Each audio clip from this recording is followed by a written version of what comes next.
Thank you all for joining today. Really excited about today's topic. We're talking about 2022 Walmart overages and why you should be disputing them now if you haven't done so this year. So leading us in today's content is the wonderful Hudson Bercier. He is our associate product manager on our Walmart team. So he is the perfect person to be walking us through today's content. And then your host, if you've been on webinars before, you may remember my face. My name is Allie Trong, and I'm the Supplier Wiki Research Manager. So happy to have you all here. Before we get started, I want to unpack our agenda a little bit. What are we talking about today? We have a lot to cover. So first off, what are the 2022 overages deadline? We're going to cover that. Spoiler alert, it's coming up. We're going to talk about how overages affect your business, the overall impact from one overage to the large collection that you may have if you're unaware. We're also going to talk about how to identify disputable overages claims. You can do that manually. We'll also reference some of the ways you can do that with SupplyPike. And then, of course, this is something that we always want to cover, whether we're talking about overages, shortages, any type of revenue loss. How do you prevent them in the future? And how do you dispute them in 2025 as you're collecting new overages in the new year? Then we will have a Q&A with Hudson and myself. And if you stick around, we'll go through the product just a little bit at the end to get a taste of what you can do when you're disputing overages with SupplyPike. A couple FAQs that I want to cover before we get into the content. A question we get almost every webinar is, am I going to get a copy of today's slide deck? Yes, we're going to send you a copy of the slide deck, both a recording and a PDF format of the slide deck, and that should be in your inbox in about 3 to 4 business days. And then what is the best way to ask a question? So if you still want to tell me your favorite Christmas song, please do so. Do it in the chat. I love to read those and interact with you all as you're joining webinars. Otherwise, the Q&A, and that's the 2 speech bubbles, that's the best way for me to see your questions and then tee them up for Hudson. I may ask some questions throughout today's presentation, but typically we have some time allotted at the end of the webinar to talk through that. So I'll save most of those for the end. Next, I'll cover what SupplyPike is. So if this is your first webinar and you're confused about what we're talking about, so Supplier Wiki is a part of SupplyPike, and SupplyPike is a platform that we have that helps dispute and review. Hudson, if you don't mind going back just to the slide before. No worries. Thank you. Dispute and recover revenue loss. Today we're going to be talking about overages at Walmart, but we serve a lot of different retailers, suppliers in different retailers, and cover different revenue loss buckets. So we do have a product for Target. We have a product for Amazon. We have a solution for Walgreens. We have a solution for CVS, Home Depot, Lowe's. So really exciting stuff. And we also cover different revenue buckets like deductions, OTIF. So Hudson can answer any questions of that if you have that during the Q&A. All right, last thing that I'll cover is I'm going to be in the background here, probably sending some of these resources. If you have only joined our Supplier Wiki webinars, you are missing out on some of our ebooks, our articles, and some of the other wonderful content that we have. So go and explore Supplier Wiki. I'll send the link in the chat and be sending resources throughout today's presentation. And with that, I'm going to hand it over to Hudson to get into today's presentation. Thanks, Allie. And thank you all for joining. Happy to be here. And let's talk some overages. So first, like we mentioned in the agenda, the first topic we're going to cover is, what is the 2022 overages deadline? So for 2022 overages, they expire the end of this year. Historically, we've seen, Walmart suppliers successfully invoice for overages within about 2 calendar years of the overage. And that overage is going to generally be around the order date or the MABD date. Those are the kind of dates we're going to be looking at. In the past year, we've witnessed some exceptions to this, but the chances of success for disputing or invoicing for those start to dwindle a lot more. So there could be a case where after 3 years, you might be able to successfully invoice for an overage, but those are going to be a lot less likely to get back. And so we highly encourage staying caught up on these overages and those opportunities that do come through. And in that way, you make sure to capture the recovery of your revenue as you should. So best practices is to submit overages within the 2-year mark, which means, of course, now is the time to act on those 2022 overages. So we wanted to make sure you guys were aware of that. Yeah, so now is the time to act, reviewing and addressing the outstanding invoices within 2 years of their receipt, and then hopefully recovering valuable revenue, which will help improve cash flow and minimize the financial impact of unclaimed funds on your bottom line. So making sure you capture all those opportunities before it becomes too late and they're unrecoverable. Obviously, with a few exceptions, of course, but we want to make sure everyone has the opportunity to kind of see and capture those opportunities in the timely manner. And then that way you guys can recognize and write them off. All right. Then after that, we wanted to go into how does this affect your business? We'll start a little bit on, a base level, the foundation, what are overages? Plain and simple, the amount of product sent to a retailer in excess of what was ordered. Walmart's specific definition is an amount of inventory stock that exceeds the inventory expected. You'll see a great little graphic right here. The invoice having 3 cartons of this juice, and looks like Walmart received 6 of them. So that's more than they were expecting, more than you invoiced. And so that's going to be considered an overage. We'll talk a little bit more about some of how this might happen, but as a baseline foundation, it's generally just Walmart receiving more than what they were expecting, either on an order or from a particular invoice. So some of this can be a ripple effect from shortages. So, issue compounding if there is an error on Walmart's receiving process and one DC's short order results in an overage in another DC's order. So another great graphic here. We've got a shortage in DC 2035 where they received about 5 short of what they were expecting for cases delivered. And then DC 530 or 5340 ended up receiving 5 over. So it could be that there was something happening before then. It could be that, your load had multiple POs on it. One ended up at the correct DC as expected. The other one ended up being at a different DC. That's one of the reasons why that could possibly happen, especially for orders that go through maybe a consolidation center. Things happen. We're humans. Human error happens, and so sometimes not everything gets to the end destination as it should, and so cases like this do occur. So what are some of the impacts of shortages and overages? So in the context of deductions, SQEP, OTIF, we've, of course, got your shortage deduction that can take place. Like this particular graphic is kind of showcasing one DC saw a shortage. And so when you're invoicing for those 15 cases that you were expecting to show up correctly at that DC, Walmart will say, hey, we only got about 10 of those. So it's about a 5 case shortage. But on the other side of the coin, looks like there was an overage that was detected, but it was for a different location that received that extra product. So that's one effect. There's a PO defect more related to SQEP. So SQEP, we'll talk a little bit more about that. Walmart essentially de-incentivizing suppliers from sending more than they should. Sometimes that's not always how it shakes out. It's sometimes just a mistake or an error. Some product gets to a DC and others don't. But there's an overage fine that's associated with that. In addition to an OTIF fine, that's going to be related to that in full metric.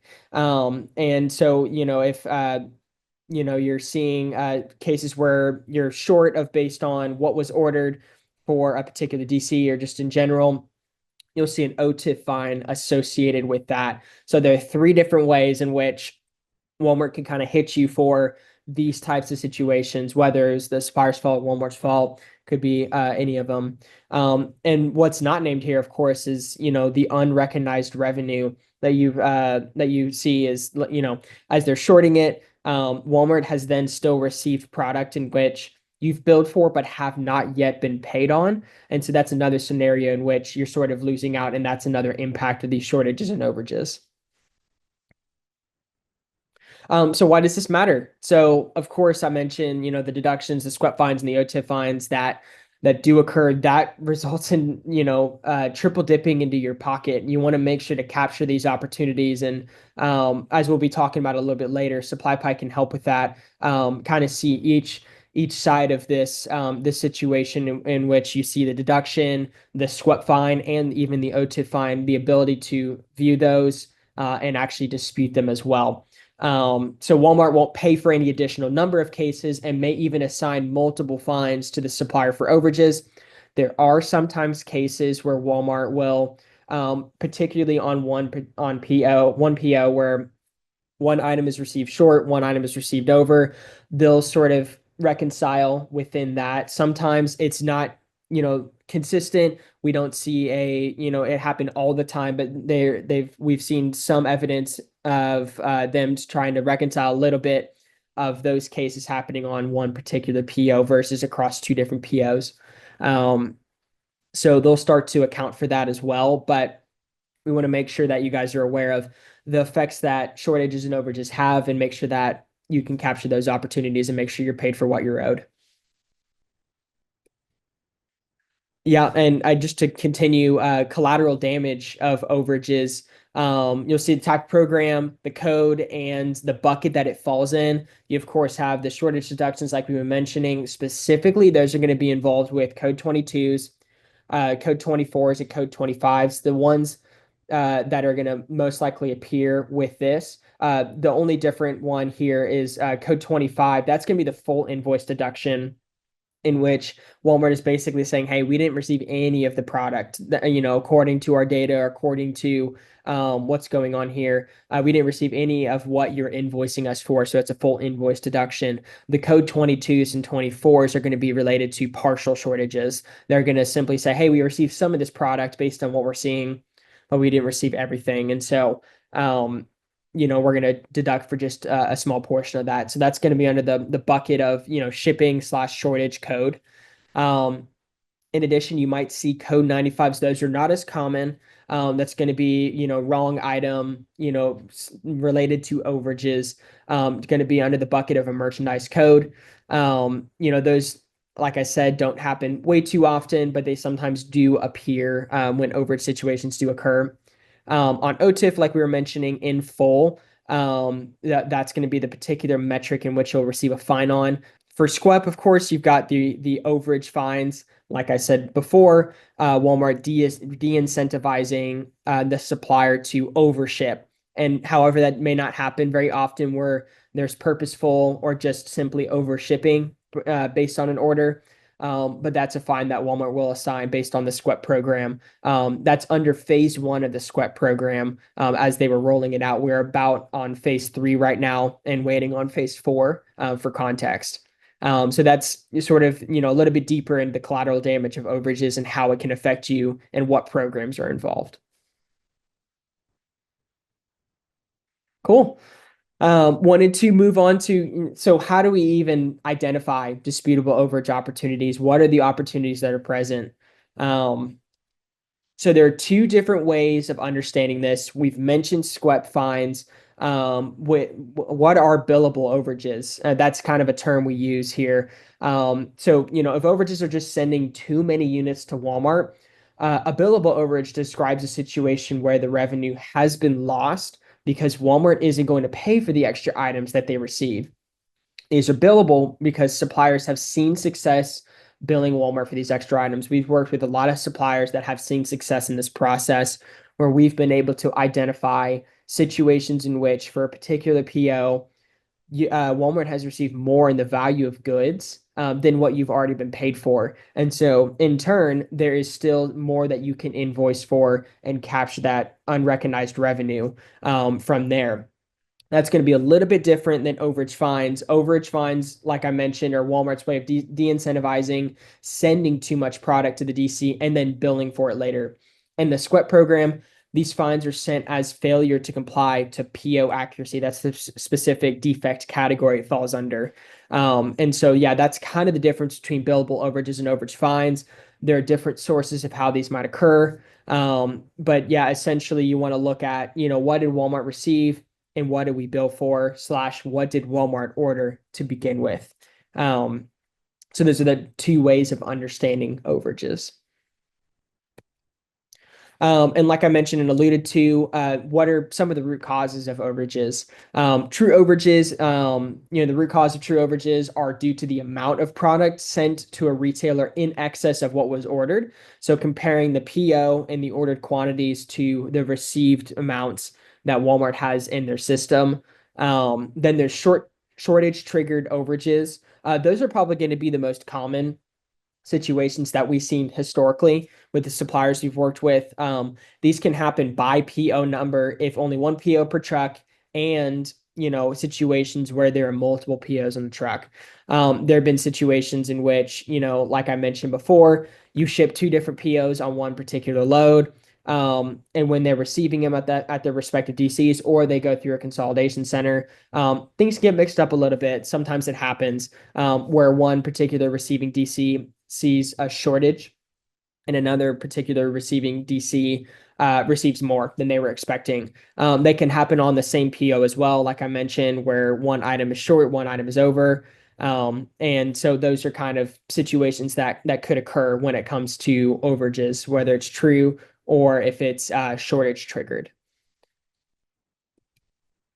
Some other reasons why overages may occur, we mentioned shortages, POs being sent to the wrong DC, can also occur with inaccurate demand planning, issues in Nova with, item setup or anything. That kind of goes into item 360, now transitioning to supplier one for a lot of this. Issues with labeling and packaging. Sometimes that can cause certain items to be scanned in incorrectly, certain items to be sort of looked at and moved around improperly based on the labels. So proper labeling and packaging is key to making sure that those that are receiving at their DC can have a true understanding of, okay, this product is related to this particular PO. It needs to be received this way. So it's really important to have properly labeled and packaged goods when you're sending them to Walmart. And then that way there's minimal human error that occurs whenever they're receiving. But, things happen. And that's why we're covering our bases by identifying all these opportunities and scenarios in which it could happen. And then that way you're still paid for what you're owed on the product you send to Walmart. A quick question for the chat. Are there other root causes of overages that your team has experienced that we haven't already talked about today? Please let us know, and happy to discuss them and call them out. I think that'd be great to share those. So identifying billable overages, we kind of talked a little bit about the root cause. So what does it look like to sort of understand the ins and outs of identifying billable overages? To detect them, you should thoroughly examine invoices, payments, and receiving data. These are going to be the key data points in identifying overages.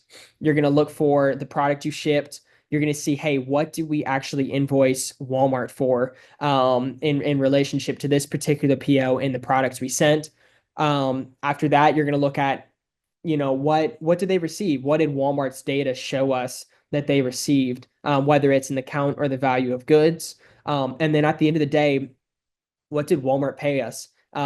If they received everything as they should have, they received more, what did they pay us? And then that way we can accurately kind of compare what did we invoice for, what did we pay, or what did we get paid? And then what did they receive at the end of the day? And then that way we can truly know, okay, is there an outstanding balance here in which Walmart hasn't actually paid us entirely for what they received, whether it was on purpose, by mistake, if an overage or a shortage happened, and then you make sure that you true up there. So these are the important data points you want to consider as you're identifying billable overages. So timing matters here, of course, making sure to investigate overages that have occurred in the past 2 years to capture any missed billing opportunities and ensure your claims align with Walmart's invoice timeline. You cannot assume that you can't assume something when a billable overage is happening too quickly, or don't assume that a billable overage is actually a billable overage too quickly, allowing for sufficient time to actually confirm all the goods have been received. The initial payment is on the invoice that has been finalized. This precaution will help avoid any unnecessary disputes and ensure accuracy in your overage claims. We'll talk a little bit more later about, how this is in SupplyPike and sort of what measures we're taking to kind of help with this. But you want to make sure that you're not too quick on shooting Walmart over an invoice for a potential situation. You have to make sure that, like I mentioned in the previous slide, you account for all these different data points. When we ship the product to Walmart, did we invoice for it? Have they paid us for that? And what does the receiving data say? And then that way you can kind of see, okay, we've given Walmart ample time to pay for this invoice, to receive the goods that are at the DCs. Because sometimes, there's a little bit of a delay in receiving depending on how you ship and depending on the DC that you're working with. And so you want to make sure that all those are sort of clear, and you want to put a little gap in place to make sure that all that is finalized before you make a judgment on is this a particular situation, this PO that has a billable overage. And so you want to make sure that your timing is correct here, and you make sure that all the data is up to date before you make a judgment on whether or not this particular PO has a billable overage. Awesome. From here, we want to move on to common deductions and fines. We've kind of mentioned these already previously, but want to dive a little bit deeper. So like I mentioned for those deductions, code 22s, 24s, and 25s. Code 22s, like I mentioned earlier, they arise when the quantity of an invoice or of an item on the invoice does not exactly match the quantity the facility says it received. This is, purely based on what you billed for, and then what Walmart is seeing in their receiving data. This is going to be used to be from DSS, and now it's going to be supplier one. So they're going to refer to that data to see what did we receive and what did the supplier bill us for. And then that way they can kind of take a look and compare from there. And then they issue the deduction after that. Of course, when you're disputing, you want to make sure to include any proof documentation that might say otherwise. Let's say, hey, we actually did, send all the product according to this particular documentation. Go ahead and pay us back on that. Code 24s are similar. However, they occur when the shipper invoices for more than what the facility claims to have received and / or what is on the purchase order. And these are going to be related to, I believe, carton shortages. So a little bit different, but more so the same in terms of what Walmart is looking at here. Code 25s are going to be just a little bit different. Those are triggered when Walmart claims to not have received any merchandise for the invoice transmitted. So let's say you shipped 10 of your product. You go ahead and invoice for those. But if you invoice for it maybe too early, Walmart might say, hey, according to our data, we haven't received any of this. And so, we're going to issue a code 25, which is going to basically be a full invoice deduction. And, you would use similar documentation to actually dispute those. So these can kind of be related to overages as they might be related to the shortage. OTIF. So like we mentioned before, the particular metric it's going to be related to is in full. So Walmart expects about a 95% fill rate. That's a little bit different than what used to be the lofty goals of 98%. These are going to be any non-compliant cases that are liable for OTIF fines. If you do fall under that threshold of 95%, it is going to cost about 3% of cost of goods sold. So it can hurt a little bit if you're not careful. So keeping an eye on your fill rate as you're progressing through the quarter. Walmart bills these quarterly now instead of monthly like they used to prior to 2024. And so you're going to want to keep an eye on those as the quarter progresses and make sure that you're above the 95% goal that they've set out. OTIF fines, excuse me, are disputable through high radius. And so that's the place where you're going to gather your data. Actually, you'll gather your data in Retail Link in the OTIF scorecard and provide that data within high radius. And then that way you can accurately provide Walmart the information that kind of shows, hey, you've issued us a fine for in full, but here's some data to kind of prove, this is, why we shouldn't be getting some of or all of the fine that was issued. And they'll be able to look on their side to see and double check that everything is correct there, and they can issue payment after that. Some best practices, forecasting sales to anticipate Walmart needs in the future. That's really important. And then, of course, over communicate. We want to make sure that everyone's on the same page, make sure that everyone is where they need to be, and making sure that we're meeting this 95% fill rate. Quick drink. All righty. On the other side, we've got another compliance related issue, which is SWEP fines. These are going to be related to overages, of course. We've got the different phases listed here. Phase 1, PO accuracy and advanced ship notice. Phase 2, barcode and labeling. Phase 3 being load quality, label quality, and packaging. Phase 4, scheduling and transportation. The one that's going to be the most relevant today is going to be the PO accuracy phase 1. That's going to contain the overage fines that we've been talking about. Basically, like I said, Walmart de-incentivizing the supplier from overshipping. These, in addition, are also disputable through high radius. You'll want to gather the relevant data, of course, to kind of showcase, hey, here's our dispute. Here's why we think that these overage fines are invalid, and then proceed from there. So a little bit deeper, as you'll notice, the screenshot on the right directly from Walmart documentation. It's going to have defect descriptions and defect definitions. So that overage one at the top is where the PO line shipped exceeds the quantity ordered. So they're strictly looking at the PO and the quantities there, and then what they received and looking at those quantities at that point.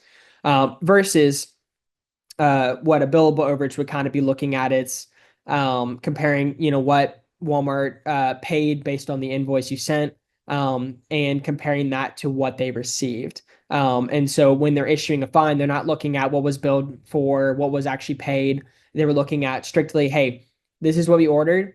What we received was over that. No matter what happened in between, then we'll issue a fine for that. Overages are specifically stated as SWEP fines. Phase 2 and 3 can also contribute to overages when the product is not marked correctly for DCs to process received inventory. So it's like I mentioned, it's good to be careful about the labeling and packaging you have and making sure that everything is marked correctly. And that way we minimize any human error that takes place whenever they're receiving your product. All right, let's move into preventing and disputing or really invoicing for overages. So when you're fighting overages, you'll want to, really on the side of the billable overages, not necessarily related to the invoiced fines from SWEP. Those will kind of be the disputing process. Billable overages, you want to invoice the retailer for the excess goods. This will need to be a new invoice. That's going to be a new invoice number. And then Walmart will recognize that this is a new invoice for an older PO that in which you've seen an overage for. Like I mentioned, so the referencing the original purchase order number specifically, and then only including the overage amount and not any other cases on the original order because you're invoicing for what was related to the overage, and not necessarily overbilling for other stuff in relationship.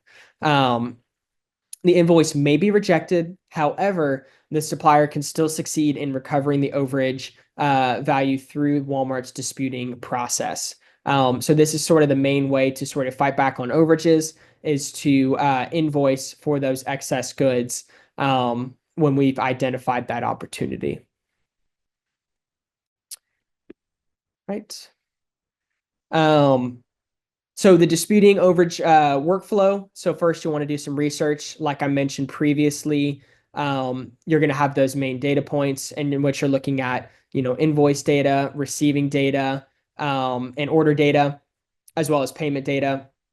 You're going to research those. You're going to identify using those data points. We're going to, find, hey, these particular POs saw billable overage opportunities. And so we're going to go ahead and invoice Walmart for them. And then from there, it sort of branches off into Walmart either pays the whole invoice, we're sort of said and done, we've recovered what we should have. And then the other route is they'll issue a deduction for all or some of the invoice. That does happen, and not to be afraid. We have definitely still seen success in disputing those. So organize your proof. gather your inventory received report, and then dispute those as well. So this is kind of the workflow in terms of going after overages. Um, Looks like we do have a few questions. Allie, do we want to answer those now or do we want to wait to the Q&A? I was gonna save them for the Q&A, but since you've seen them, if you want to answer them, I can read them. Sure, go ahead. All right, Anne says in the chat, going back to OTIF disputes through high radius, can we dispute a rejection?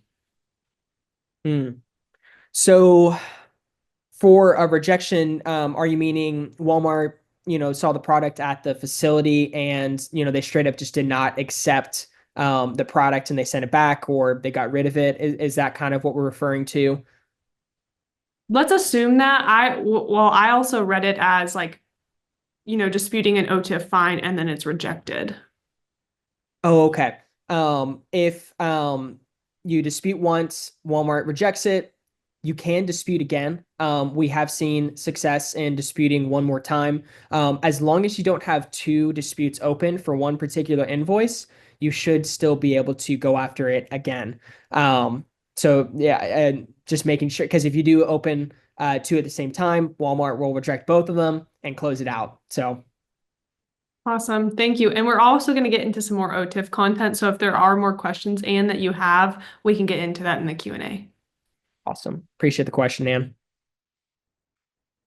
All right.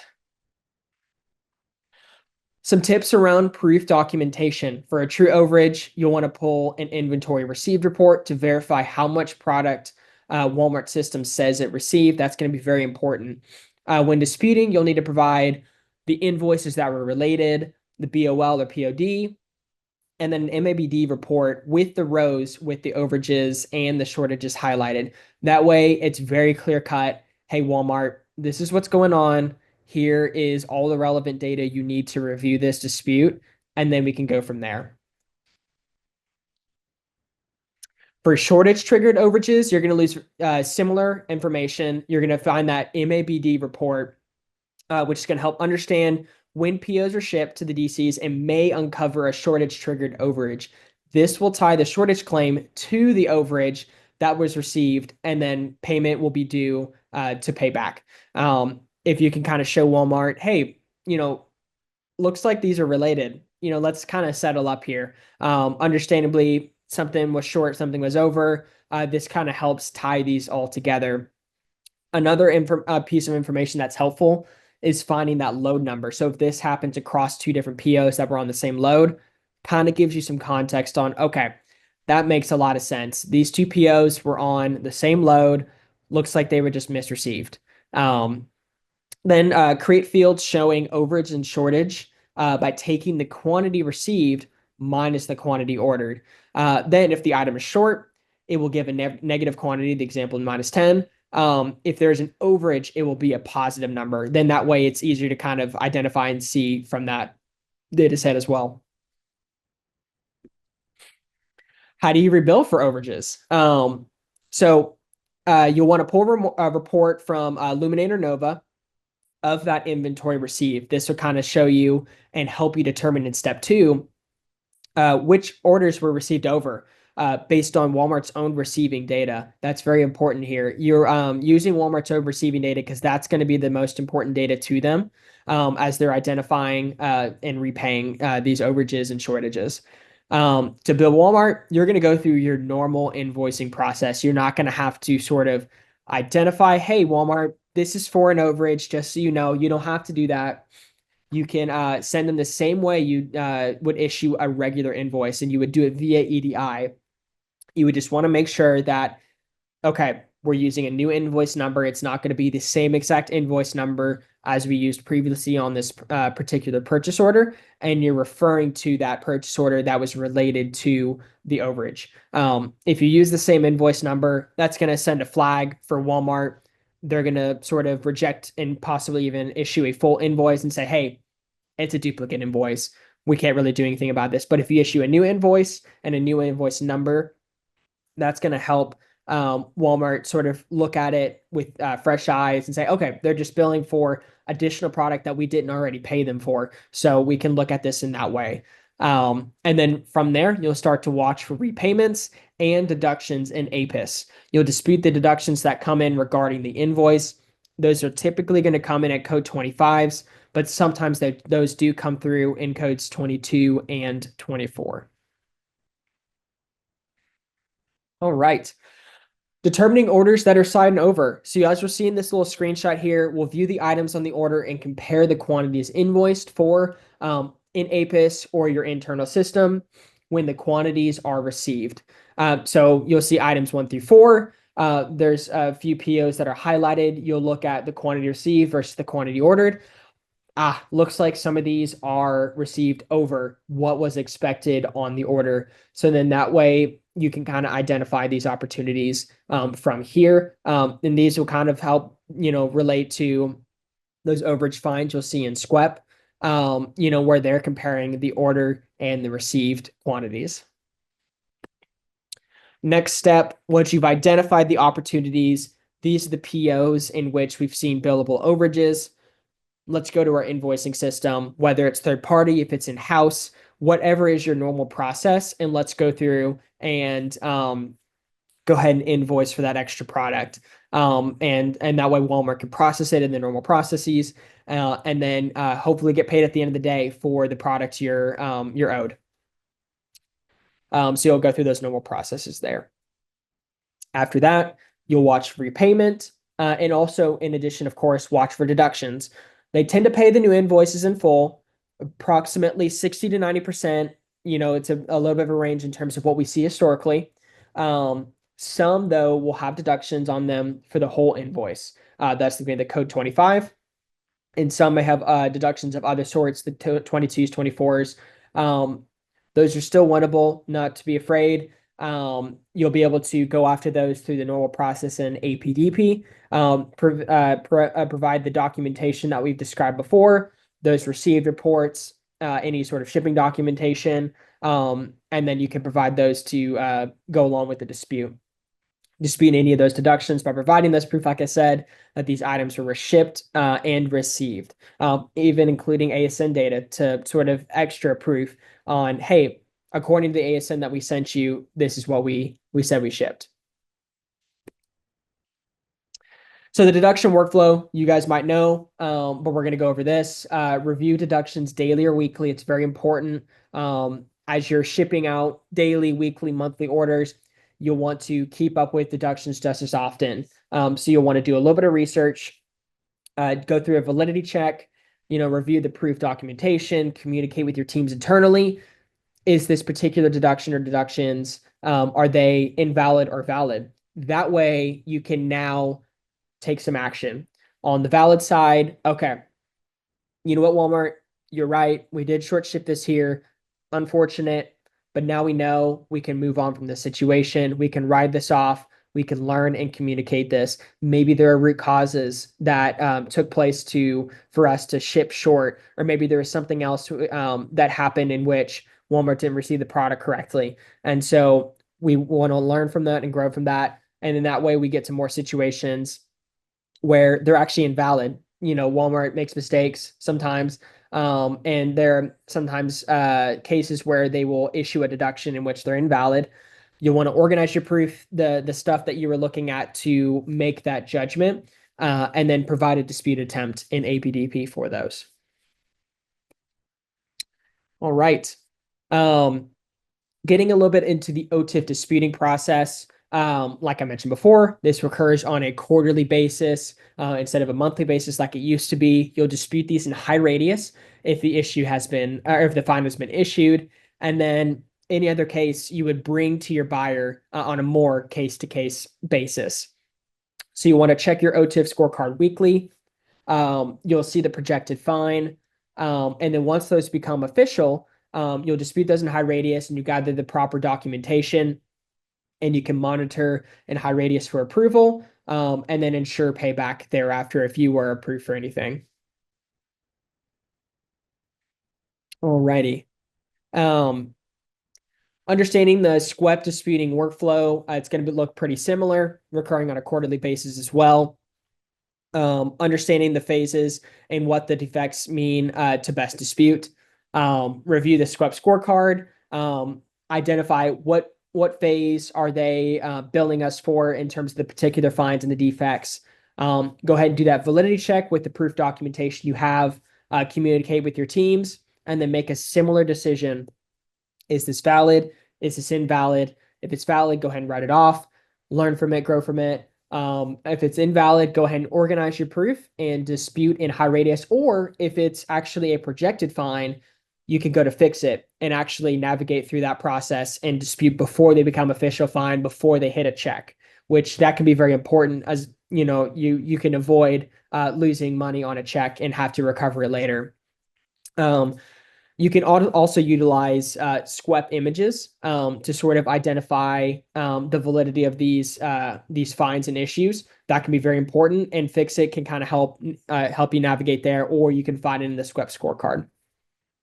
And then going from there, on either way, there are some prevention measures. You can save documentation, share your learnings with cross-functional teams, and kind of learn and grow from there. So fighting SQEP overages, some prevention. Some suppliers use different colored stickers on boxes that are from different POs on a stack to avoid receiving errors. Confirming that fulfillment information is correctly flowing to the warehouse, checking your EDI, confirm that your items are set up correctly. That's very important as well. And then on the disputing side, like we mentioned, you'll dispute these in high radius. You'll look for shortages that match overages. If this is correct, talk to your buyer or dispute with that information about the shortage in high radius. Preferably, you want to dispute in high radius, want to make sure that is taken care of. And anything beyond that, you can escalate with your buyer, but go through the normal processes first in high radius.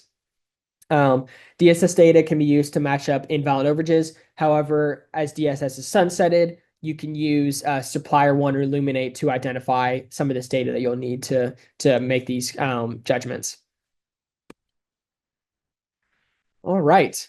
Awesome. Thank you, Hudson. That was a lot of content. So thank you for going through that so eloquently. I love when we get to talk about overages because it really does touch a lot of different areas of revenue loss. We covered compliance with SQEP, the SQEP program, and the OTIF program, as well as it touches other deductions. So great stuff. Round of applause for Hudson. As we get into the Q&A, go ahead and send in those last minute questions.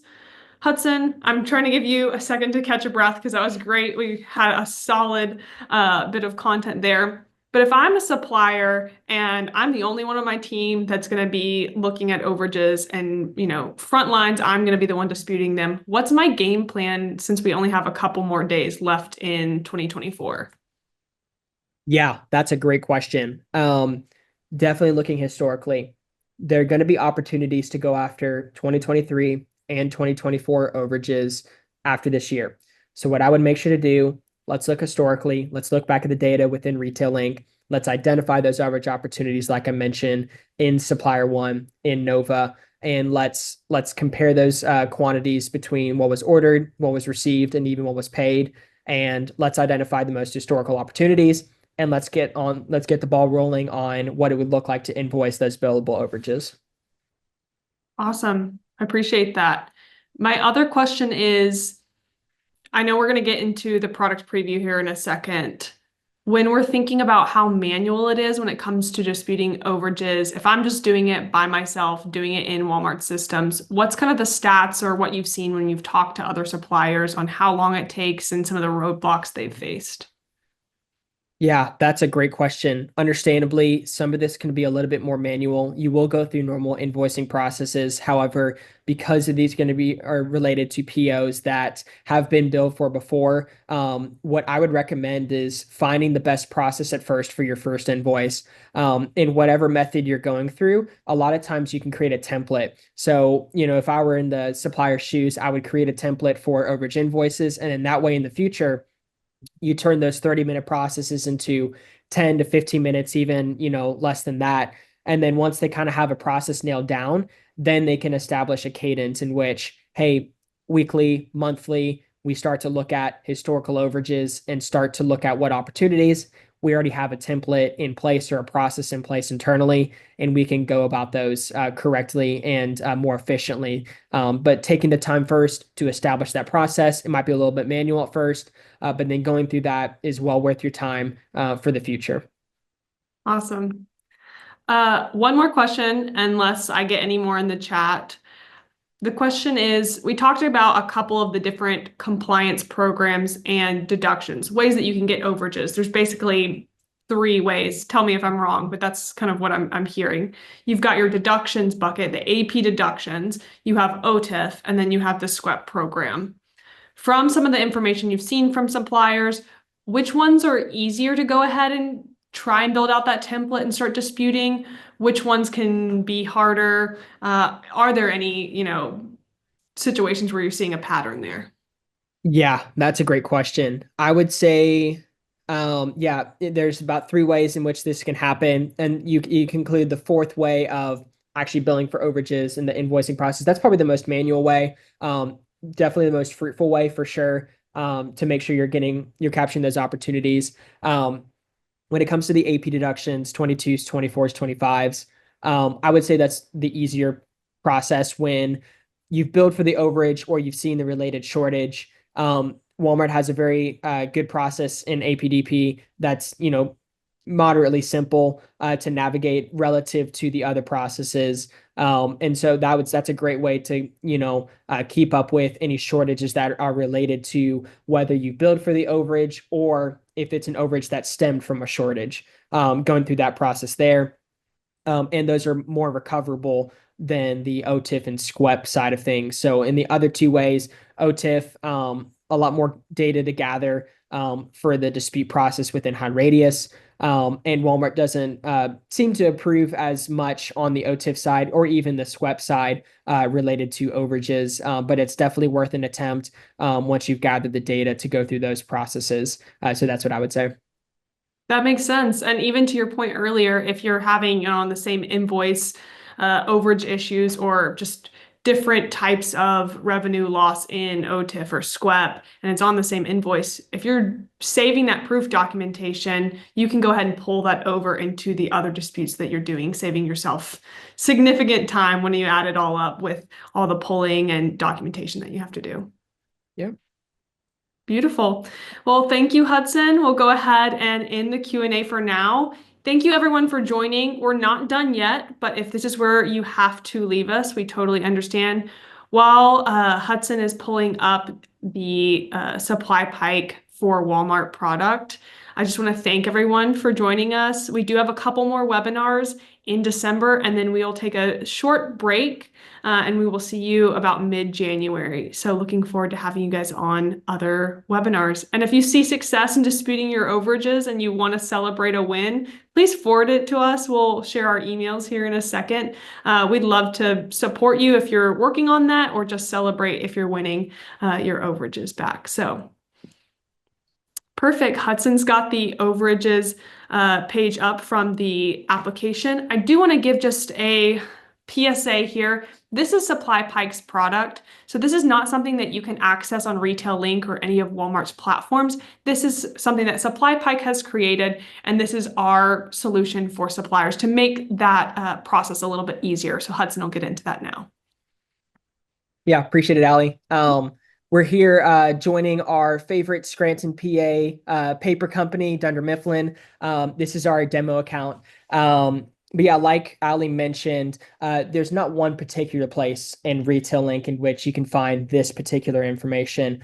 We've created logic and went through a process to identify billable overages in our own way, looking at a couple different sources within Retail Link using Walmart's data in order to identify these opportunities. So as you'll see here, we have opportunities up through July currently. We do have a gap in place. So like I mentioned before, where the timing matters, you want to make sure that all the relevant data is up to date for receiving, for invoicing, for payment, all of that. And then that way you make sure you're not jumping the gun on invoicing for overages and making mistake on billing for something that Walmart could have received and paid for, but the data wasn't finalized just yet. So we put a conservative gap in place to make sure that those opportunities are solid and more set in stone, and then we can show them as an opportunity. So like Ali mentioned, This would be a part of the deductions solution in terms of a subscription. And so we're showing these opportunities. And as we're taking a look here, we go back pretty far in terms of what current data we might have for you if you're a current supplier. And so taking a look back, as we've been talking about 2022, you'll see that Dunder Mifflin does have a few opportunities. So we'll have to reach out to them and make sure that they capture these opportunities.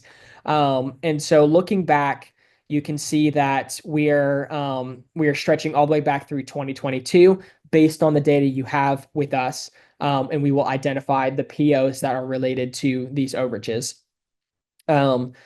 So the steps you'll want to take, in using this functionality is, so we're kind of handling 80% of sort of the workload when it comes to billable overages. We're going to be helping with identifying those opportunities. So we're doing the validation and the logic in, behind the scenes, doing all that research and work for you, identifying it, presenting it. So when you select a few of these months, you can actually download and look at detailed overages, which is going to provide, all of the PO lines that are on a particular PO that in which we saw an overage, give you all the information, all the details you could possibly want in one Excel document. And then you can start to proceed from there. Or if you're like, hey, I don't really need to see the details all on one page, just show me what I need to bill for, and let's go line by line. That's going to be our billable overages report. We're going to get straight to the point. We're going to give you fields in which you'll need to actually go and turn around an invoice for. And it's all going to be there in one sheet. And at the end of this process, we've passed along this overage report. The team is going to get together, and this is not actually in SupplyPike today, in which we're invoicing on your behalf. This is the supplier going through that process and creating the template and invoicing normally as they would. After they've invoiced for those overages, you can now see, all right, hands are off. They're in Walmart's system. Walmart's going to process them as they do. They're going to pay them in full, or they're going to deduct it. Well, on the other side of things, we can now see that in these particular columns right here, we'll identify the invoiced amount, the paid amount, and potentially the deducted amount, depending on how things shake out. And we'll detect these as these invoices for older POs, new invoice numbers when they hit a check. And we'll identify how much you've invoiced for, how much you then got paid for it, and then how much might have been deducted. That way you have all that information. And if you need to share this, if you need to have some more details on what this involves, we do have a paid overages report. So you'll select the time periods in which you want to see the invoiced overages for those particular months, and then download that report. Then you'll see all the relevant information you need to reconcile this and move forward from this. And then that way, hands are clean. We can move on. This is great. We've captured those opportunities. Let's move on to a different opportunity, whether it's still within overages or a different rev loss opportunity. So it's sort of all encompassing. And like I mentioned, we're not actually invoicing on your behalf, but we're providing all the relevant information and helping you track what happens afterwards within our software in our application. And so we'll provide all the relevant data you need and provide additional details to kind of help provide context on, okay, what else happened on this PO? Oh, there was a shortage. We'll identify that there. But that shortage was denied. So that's why we're presenting it as an opportunity. And so showcasing that there. And so this is sort of the function that we have in SupplyPike around billable overages. That's been very useful. We've seen a lot of success in helping suppliers identify these opportunities and recovering what they're owed.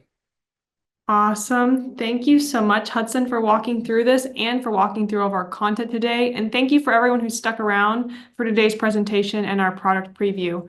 I'm sending a message now that you can check us out at supplypike.com, or you can email me if you have more questions about overages. I can also connect you to Hudson or any of the relevant team members that we have at SupplyPike. Thank you guys again. Happy to see you on a webinar and hope to see you at the next one. Take care.